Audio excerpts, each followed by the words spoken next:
04 Chevy. Nice. Honestly, I've been wanting something carbureted for quite a while. It's just... I missed the CUDA. And... I also needed another vehicle because the transfer case on my SUV shit the bed. Had a fantastic loose change sound when I left Lowe's. Woo, raw fuel.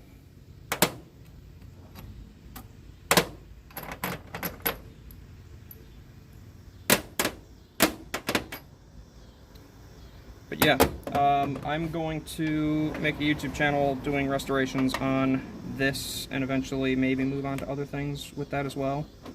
I don't know. Let's see how it goes. And Twitch is a fantastic way to get all of my shots and then download the VOD so I don't have to record using my phone. Isn't that lovely? Because the phone only has so much storage. I already did intros and stuff, and the actual removal of the carb. And apologies if I don't see your chats and stuff, because I'm trying not to cut myself moving gaskets and things.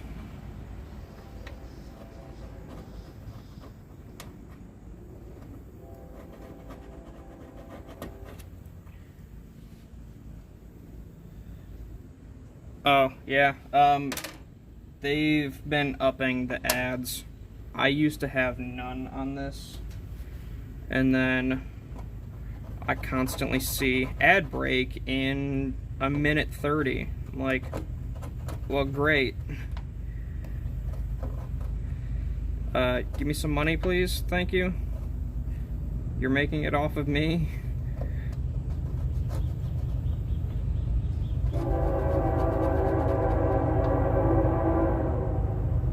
And yeah, I live near the train tracks.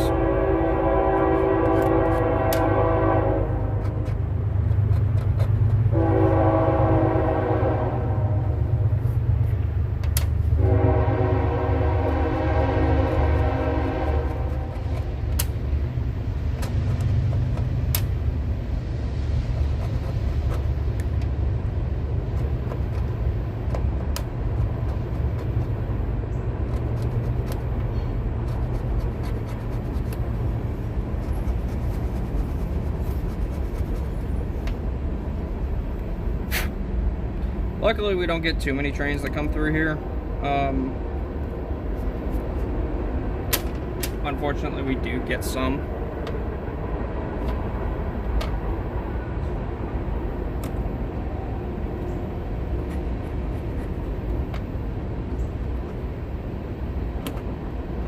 But when we do, they're all freight trains.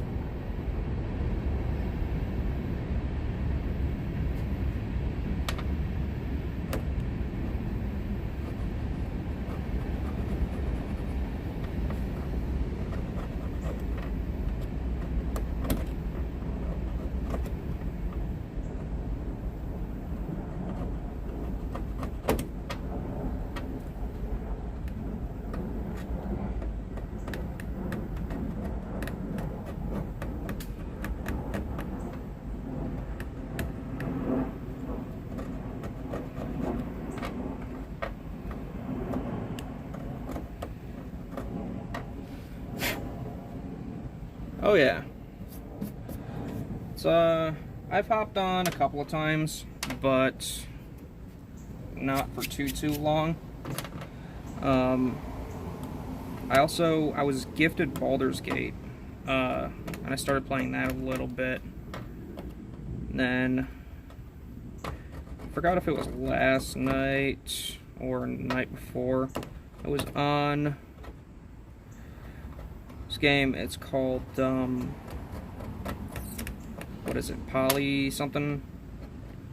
Polygon. Was on that for a bit, which is a first-person shooter, but kind of like a low-res one. A little bit higher res than BattleBit, but lower res than COD. Started getting a bit grindy, and then I hopped over onto CarX, drift racing, and found a little fun thing in that game. A unintended glitch, you could say.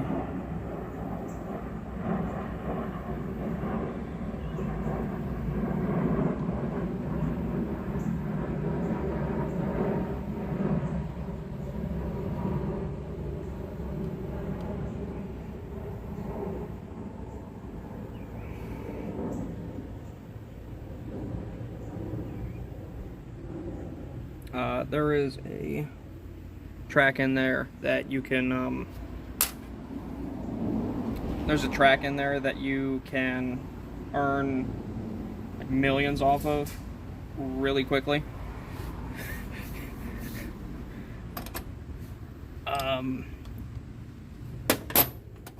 you're into it, it's called St. Petersburg. It's the reverse. You have to do the reverse and you have to do time trial. But if you do that and you have a fast as fuck car, you earn $1.1 million a race, and it takes 54 seconds to do per race.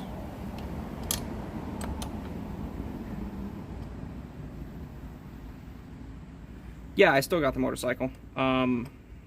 It's currently over at a friend's place with a dead battery. I left the keys in it, and not running, but the lights were on. And yeah, silly me went and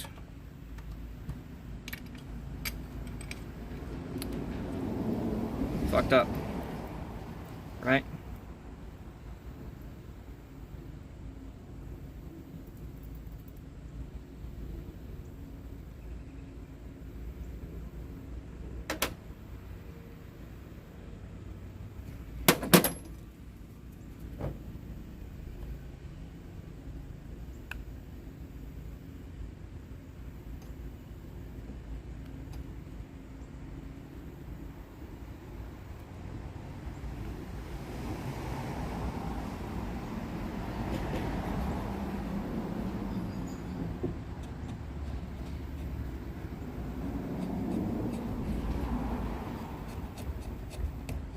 So I just need to take a battery charger over there and hit it with that, and then bring it home.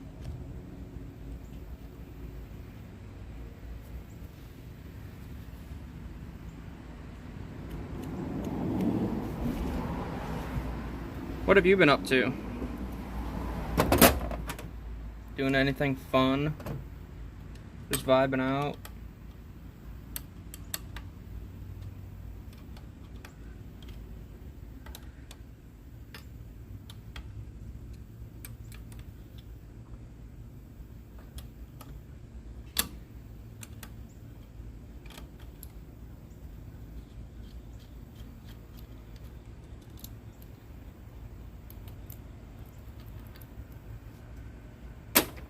I have not been curling. Looks like it would be fun to try, at least once in my life, right?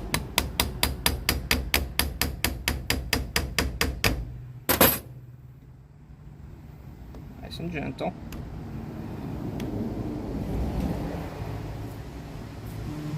There you go, there you go.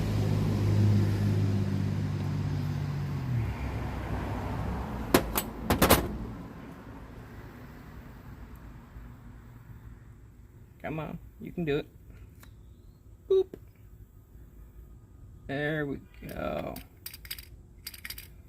Okay, okay.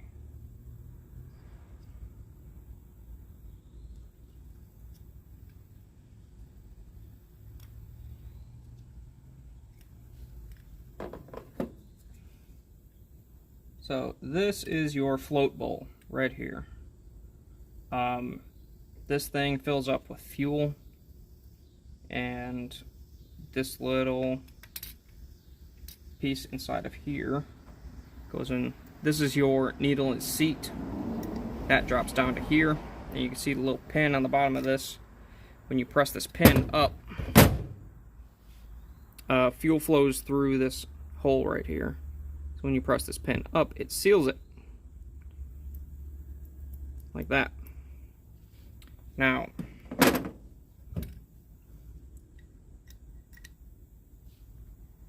when it's installed properly, when this float comes up, it actually presses that pin upwards and seals the fuel to make sure that you don't flood this area with gasoline.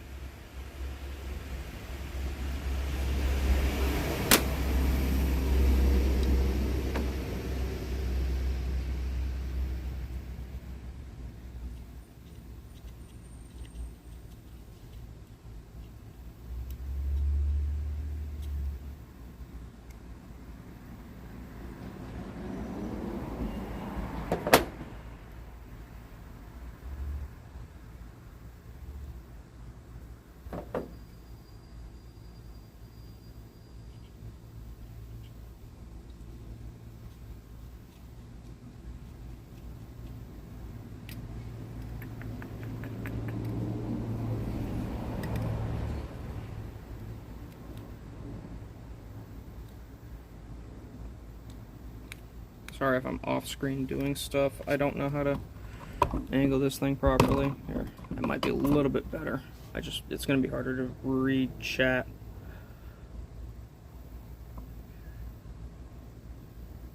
Oh, sweet. Yeah, so dirt bikes are really good to learn on. Small engines have all of the same components as larger engines. It's just smaller, easy to work on, less heavy.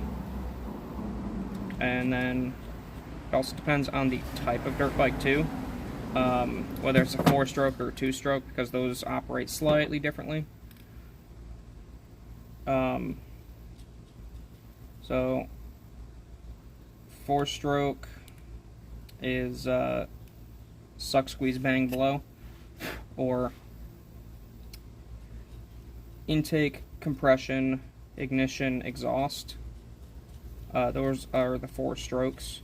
Now, 2-stroke dirt bikes, they still do all 4 of those things. It's just that it is condensed down to 2 things are happening at once in the same cylinder.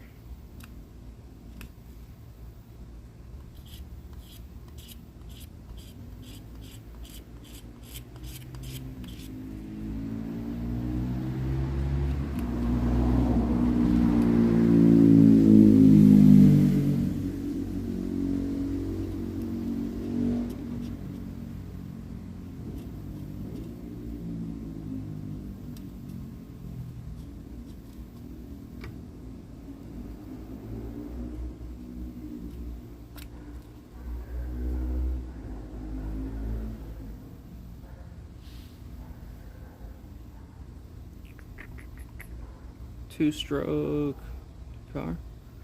Oh, this one right here says "Okay, Boomer." Those are computer, Xbox, and PlayStation.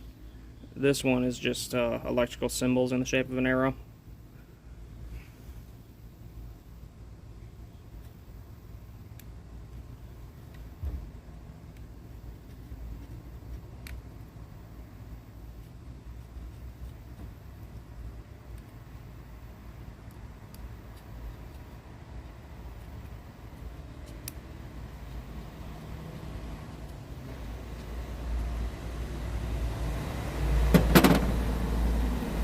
It is written in a Japanese.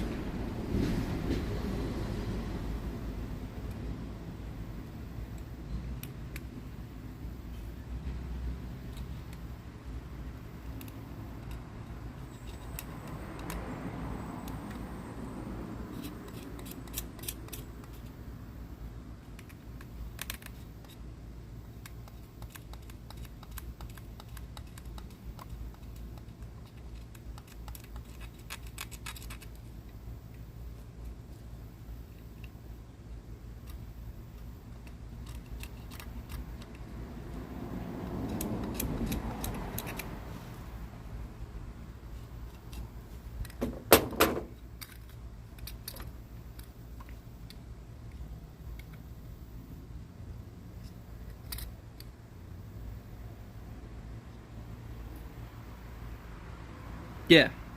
So that's okay in English, and this is boomer.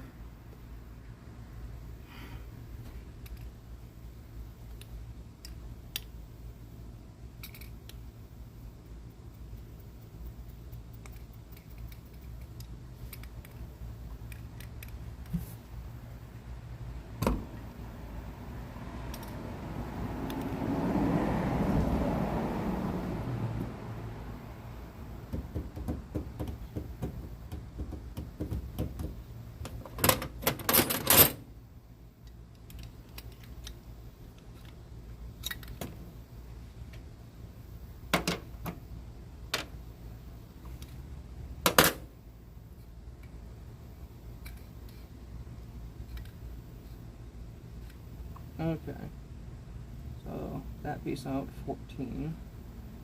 We got 15, 16, and 17.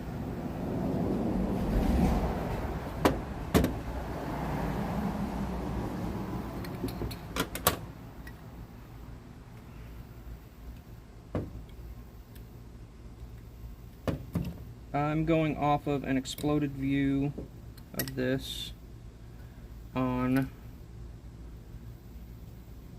the side of me. So if you hear me counting, that's what I'm counting. It's these steps to do these. Remove that spring.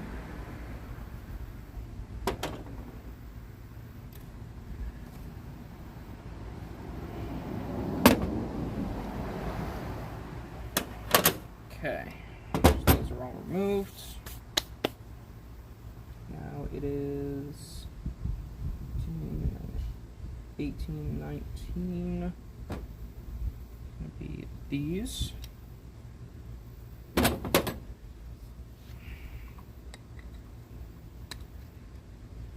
Yeah, so this right here is the schematic on how to build the carb into the here. It creates a vacuum. There's a little diaphragm in here that every time this presses down, it pumps more fuel into the bowl itself. So I don't know where the microphone is, but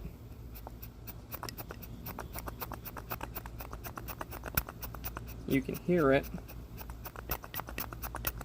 faintly hissing where more fuel comes through. And what you also have to do is, once all of this stuff is disassembled, once this is all apart, fucking raw gas everywhere. Once all of this is disassembled, you have to run through all of these little tiny ports all over the thing. And old timers used to use a bread tie. I'm gonna do that too, because it's the easiest, and it's also the best to go with it. Run through with a bread tie. Make sure I can see the bread tie at the other end of it, or watch it, or feel it hit a wall on the inside of it, to make sure it's all clean. Then hit it with carb cleaner to de-gunk and hopefully spray out all the crap and crud.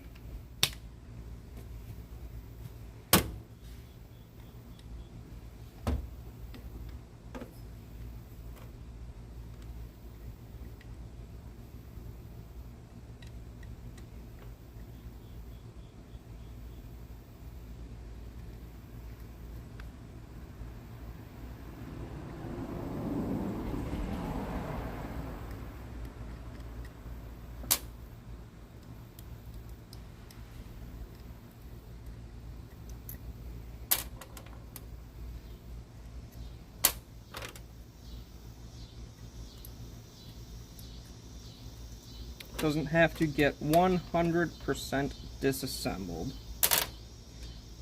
Like this piece, I will have to disassemble it, but this piece can stay on.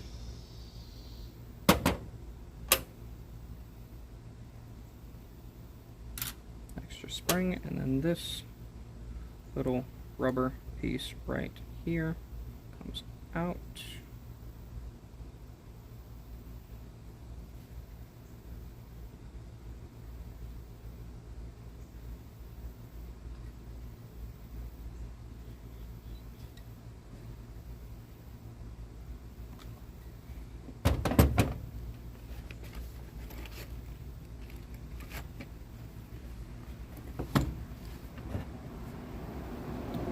this. Then we should be done with this and can spray it out and hit all of these little ports, make sure that they're all sprayed out and everything.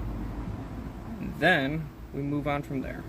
But inside of here, inside of this is the low fuel filter. You definitely need to go and pull that apart. Definitely need to spray it out. Make sure it's all taken care of as well. That diaphragm just comes out like that. Simple little thing. And it's just, it pumps up and down. It's all one piece. All the metal pieces, they're riveted in place. You just replace this whole, bit. So, goes there. So this, a good wipe down, good spray down. It's not a 16. Say 17.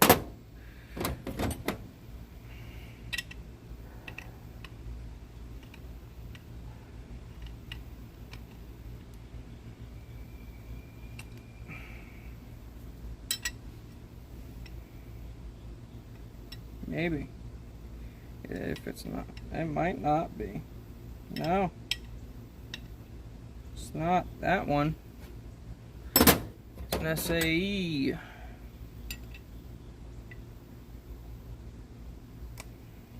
But I can use an 18. Fuck it. Fuck it up. Little brass piece, make sure you don't want to damage that. But pull this out right there. Little fuel port, filler, neck. Then you have another O-ring here. And this is your fuel filter. Goes on the end there.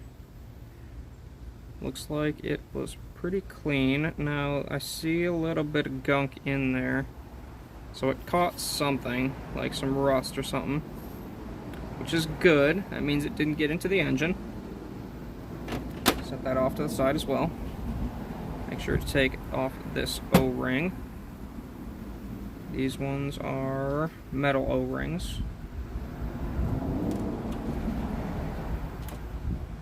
Goes there.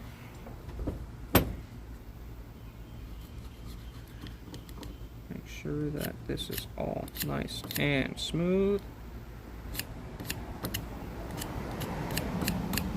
And smooth. This one should be.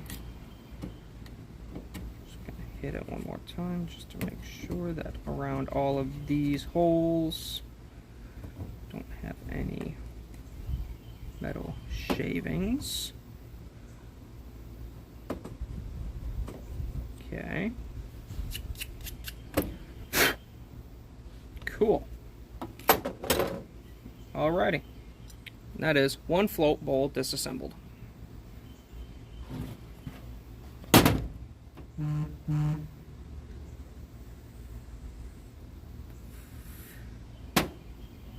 Almost.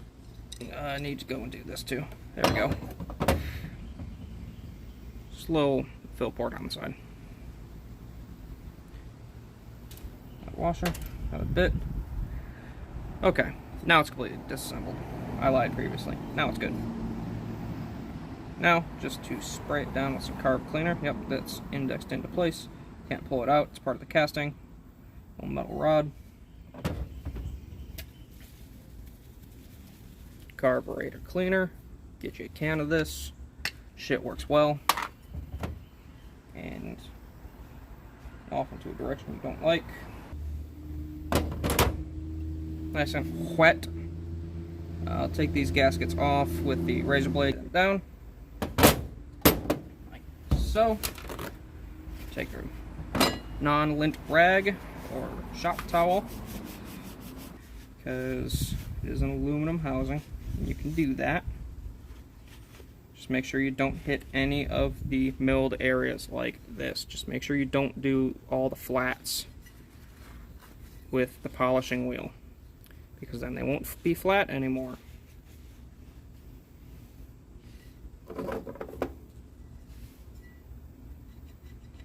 And if they're not flat, they won't. 5 is okay. Now moving on to this. Real quick, just take the fuel rod out.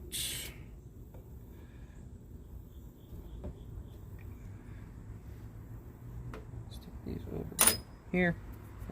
Cool.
ready.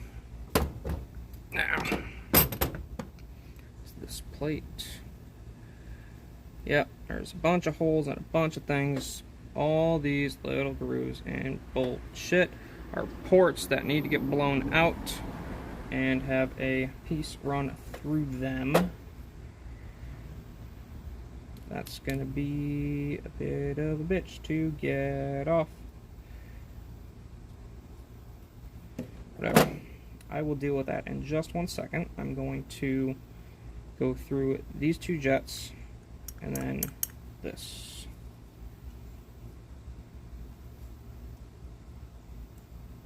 Six, 36A, 7.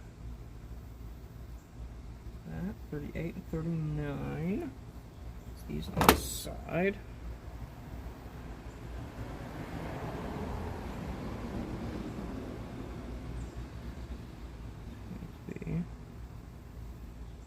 Turn 1, 2, 3, 4.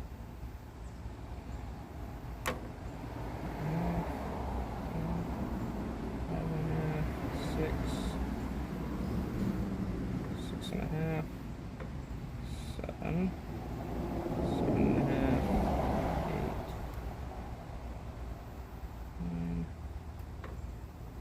8, 9 turns.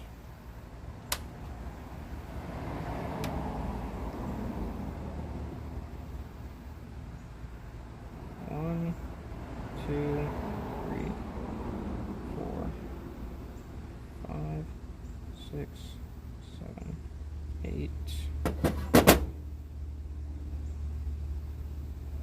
9, 9.5, 10, 10.5,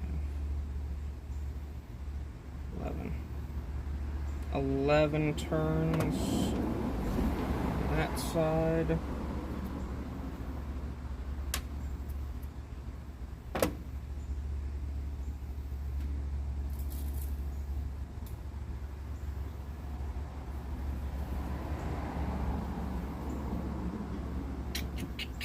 Don't have my pick with me. That sucks.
Do I have, is it wide enough? That is the question. Yes, it is, just barely.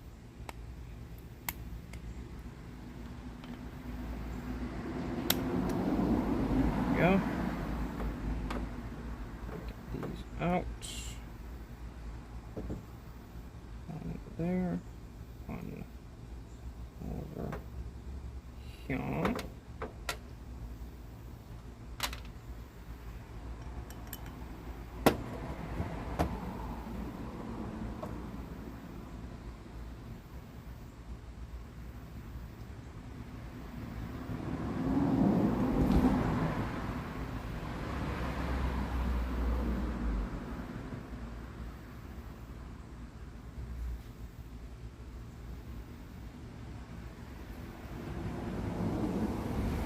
Have 42. 43 is this. Is it big enough? No, it's not. Okay. So that, I will have to go and get my adjustable wrench, which should be in.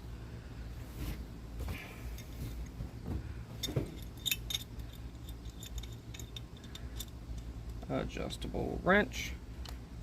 Break that loose. Unscrew.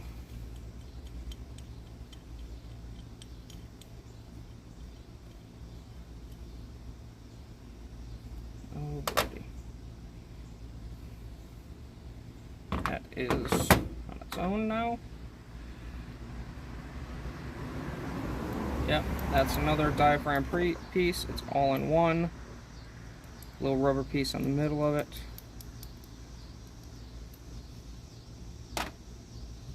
Now, take this and peel and scrape off all the gaskets.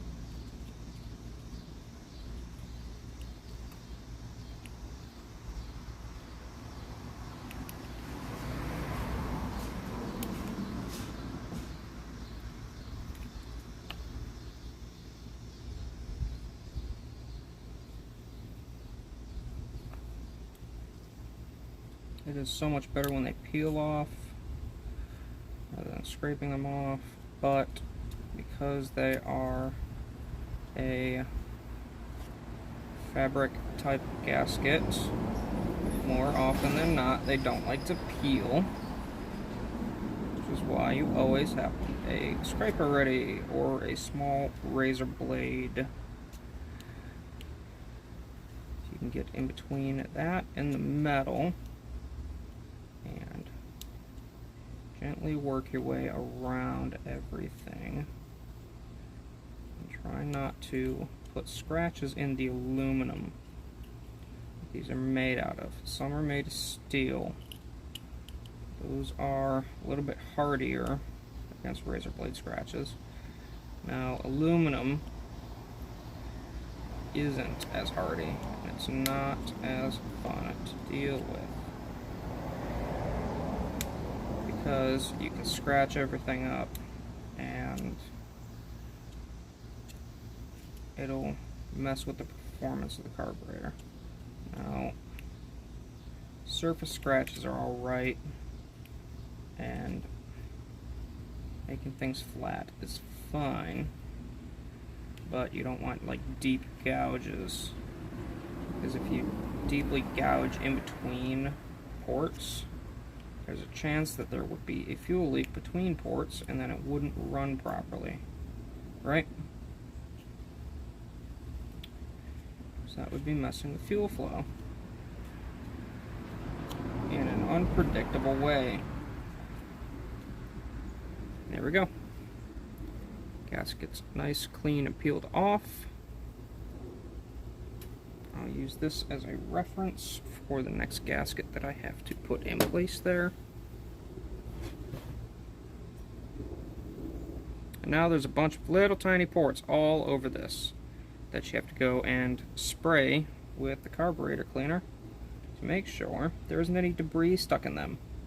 Because if there's debris stuck in those ports, same thing, it's a fueling issue, and then it'll run unpredictable. You take a bread tie, one of these little things, take a razor blade, and you get the bare metal out of it, the steel.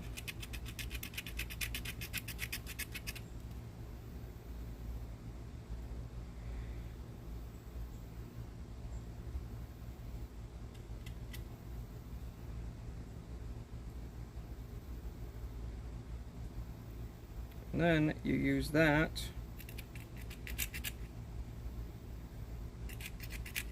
to go through all of your tiny, tiny ports.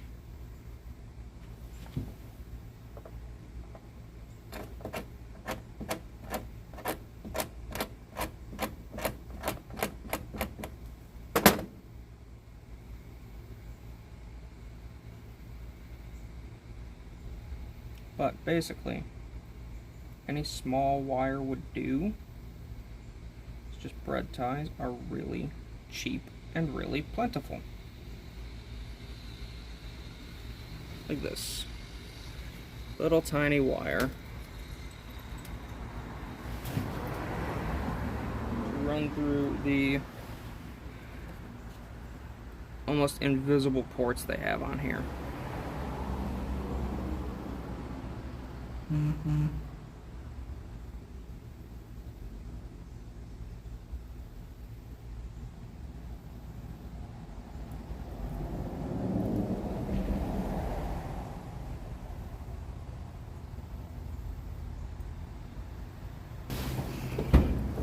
What I am going to do real quick while this is here, I'm going to clean this face off.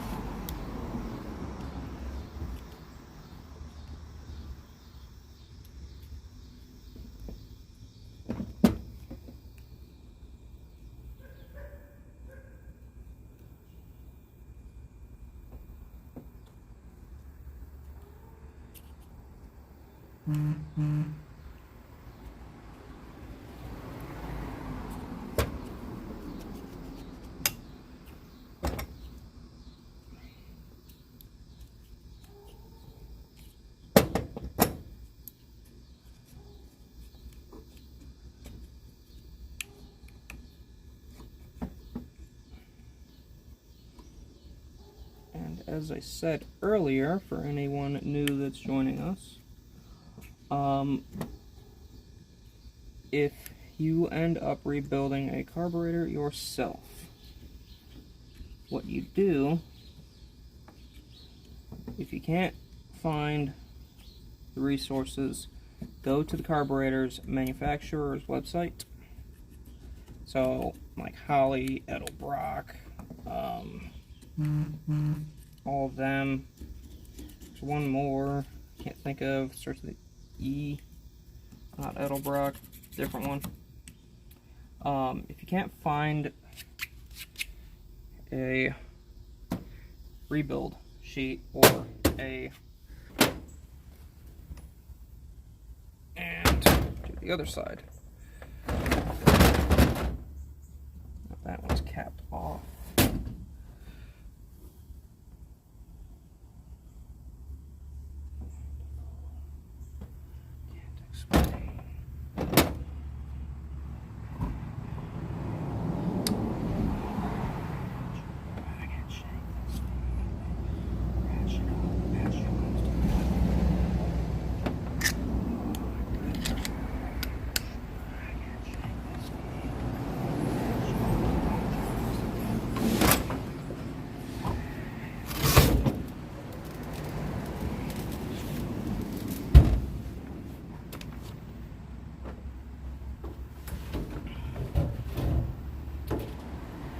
Seems as though I will need a new lawn chair after this. Alrighty.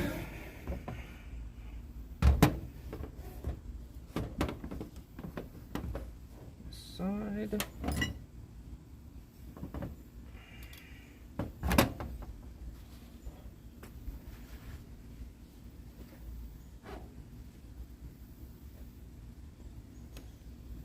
It should be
Okay. All you are out. This.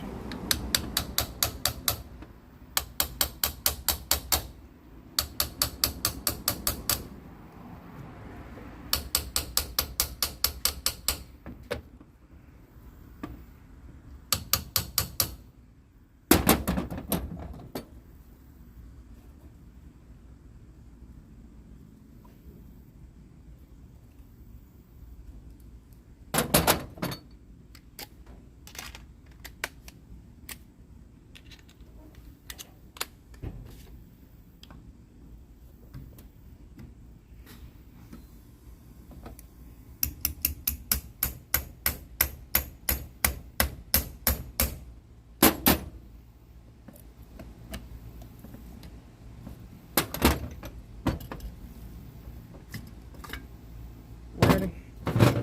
Secondary float ball. Set you there for right now.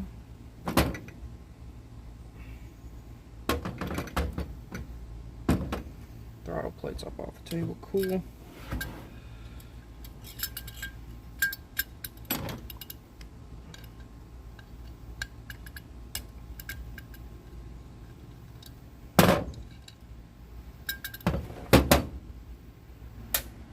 In all essences, repairing a carburetor is fairly easy. Out of what you could be doing as far as like electrical diagnostics, that is a pain in the ass, especially on newer vehicles. Now, doing stuff like carbs, it's all mechanical. If you're even slightly mechanically inclined, it is a fairly simple procedure, especially on the Holleys. They are actually pretty simple machines. It comes with all of the gaskets and stuff, and it just takes a little bit of time, a little bit of patience.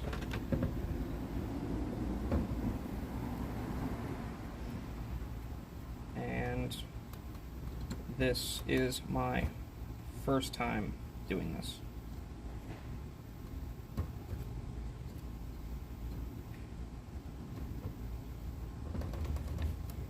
Take your time,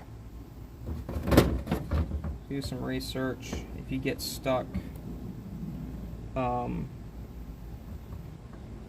know, just go back in the video a little bit and see what you're doing. Like I said, the carburetor that I have and that I'm dealing with currently is the 4160 by Holley. It is the Street Warrior 600 CFM carburetor. This one was made back in the 80s. They have a couple of different variants. All of them are fairly similar though. It's not that hard to wrap your head around once you start getting into the flow of things. Cool.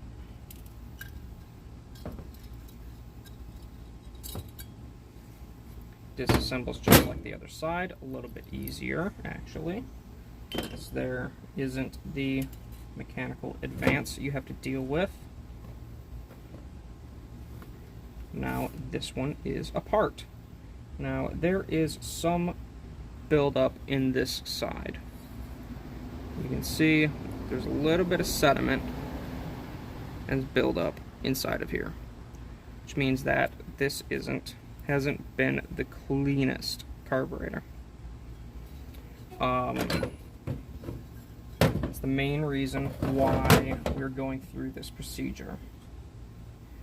If you go out into like the desert and you're running around, you pull stuff in through your air intake, you will have to disassemble your carburetor. You will have to clean it, do rebuild on it, you can get away with a little bit of sediment. I'm not saying that you can't, but the problem is that once it gets above a certain level, you will start plugging up all of the tiny, tiny, tiny ports inside of these. So I would recommend rebuilding these after you get out of the desert. Or anywhere, like really sandy environments, desert, beaches, driving down dirt roads, gravel roads, things of that nature.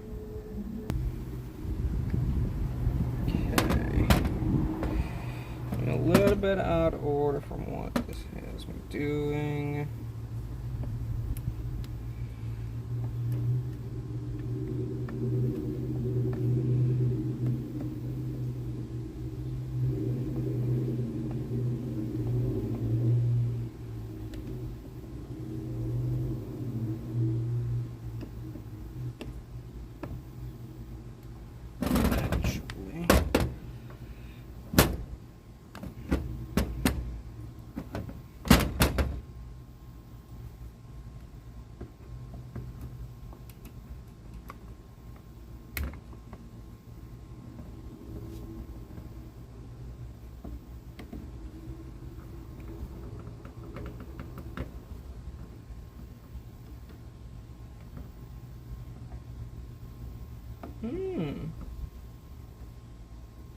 Okay. That's one of my issues too, is that's not actually, that fucking piece is broken. You pulled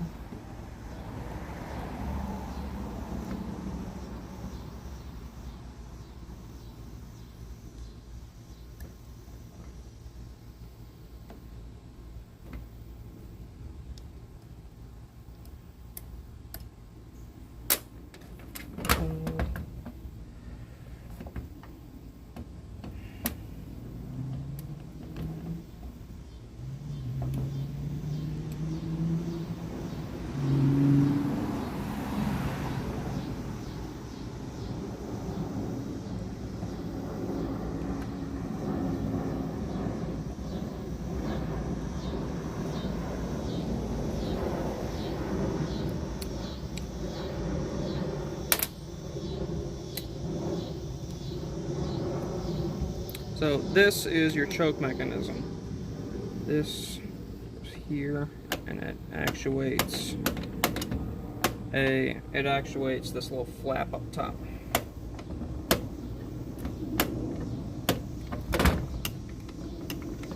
When it's set properly. Now, this piece, the ring that holds it in place, decided it wanted to snap. So from what I can tell, this piece wasn't working properly. Every time I went to set it, as soon as the engine started shaking, it rotated back into place, not allowing it to actually close. Huh.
Because it wasn't operating properly.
Fine with leaving you there.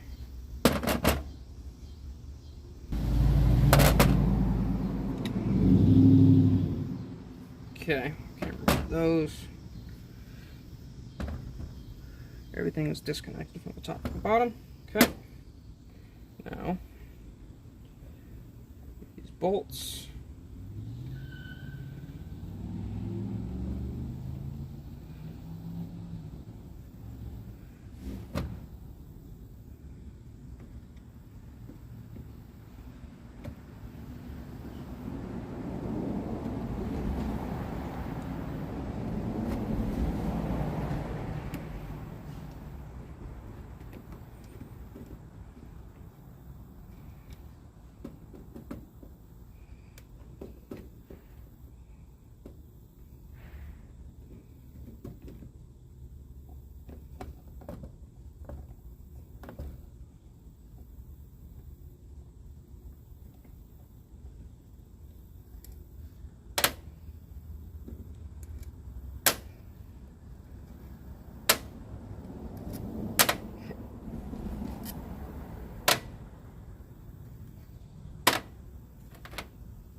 This is your throttle plate.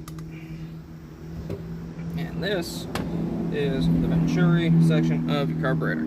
Okay, separate these two pieces out real quick.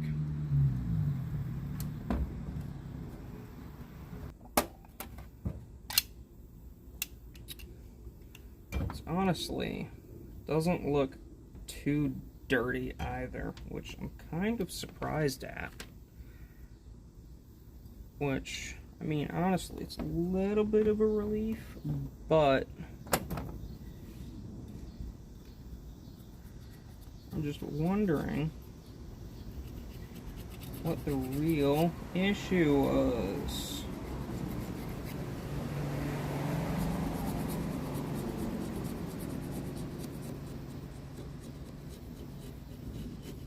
It's just because it's dirty, everything isn't sticking right, and the fact that the throttle plate wasn't fucking closing properly, and it's just running rich as hell. Because the throttle plate's sticking open? Can't be, because that means that, I mean, yeah, it's,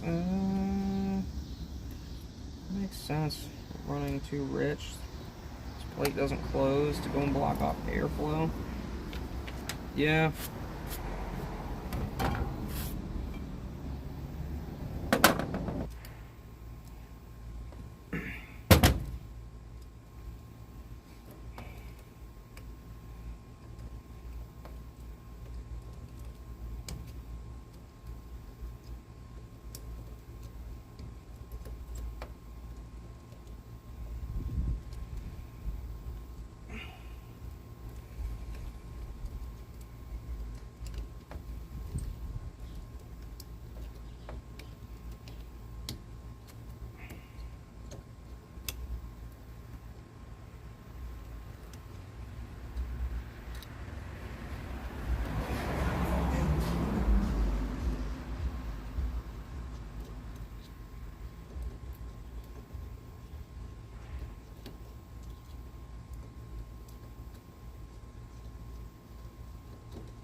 Okay.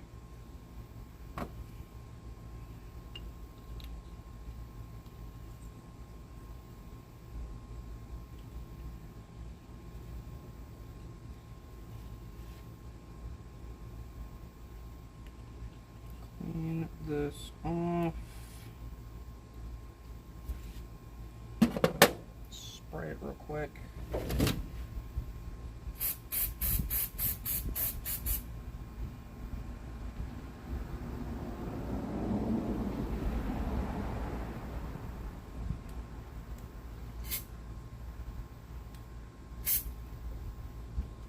Good enough.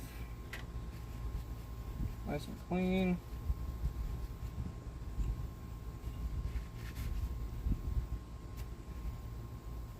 Okay. Distribution plate.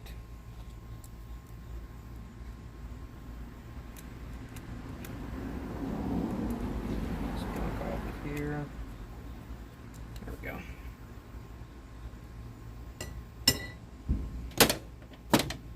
Now,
that gasket.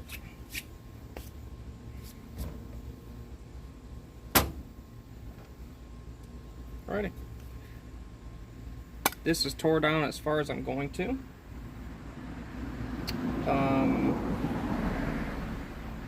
Everything else is fine.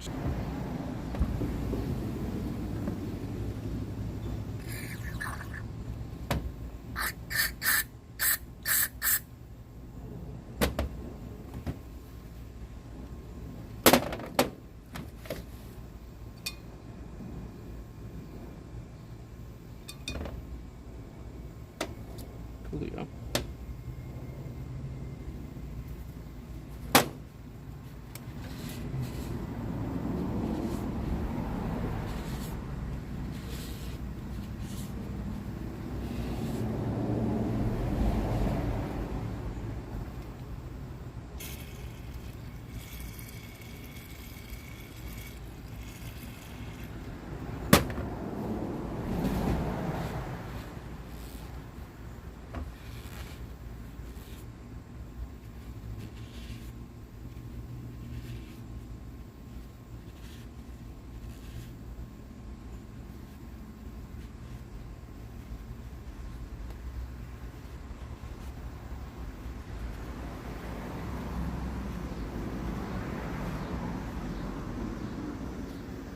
I have is what actually actuates your vehicle.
Gotta love it, gotta love it.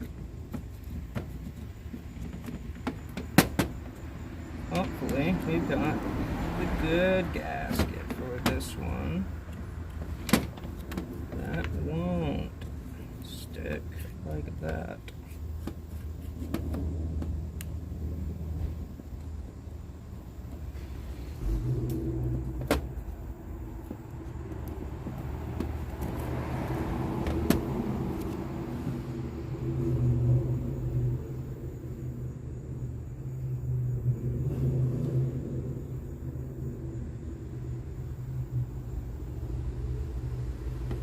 Because all the bolt holes and stuff lined up.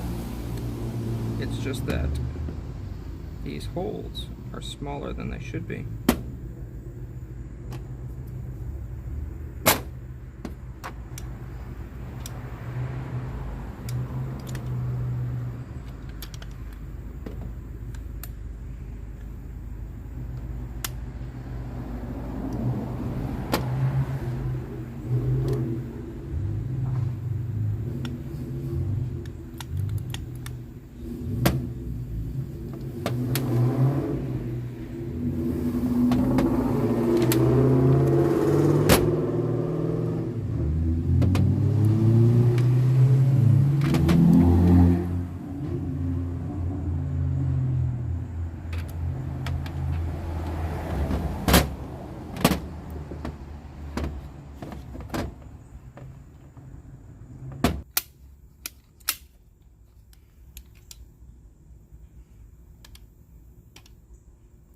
problem with this is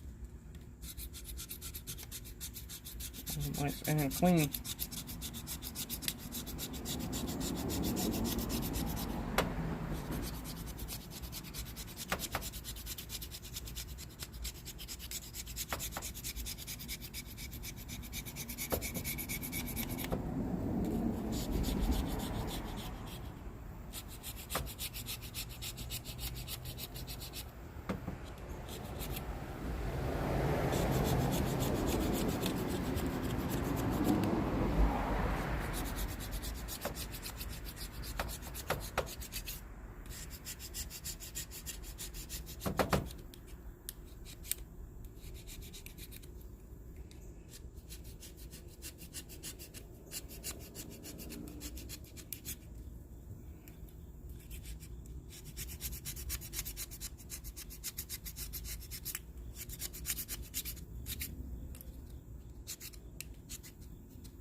Right now, wipe it off.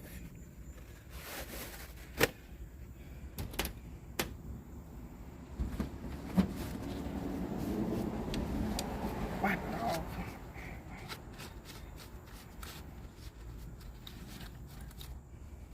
Wipe it off.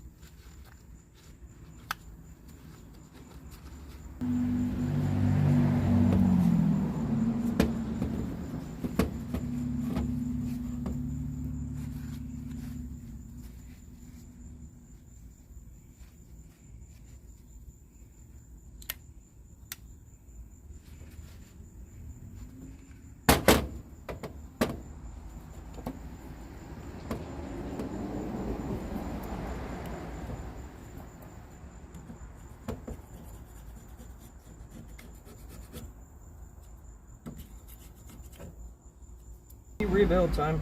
Boop.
Cool.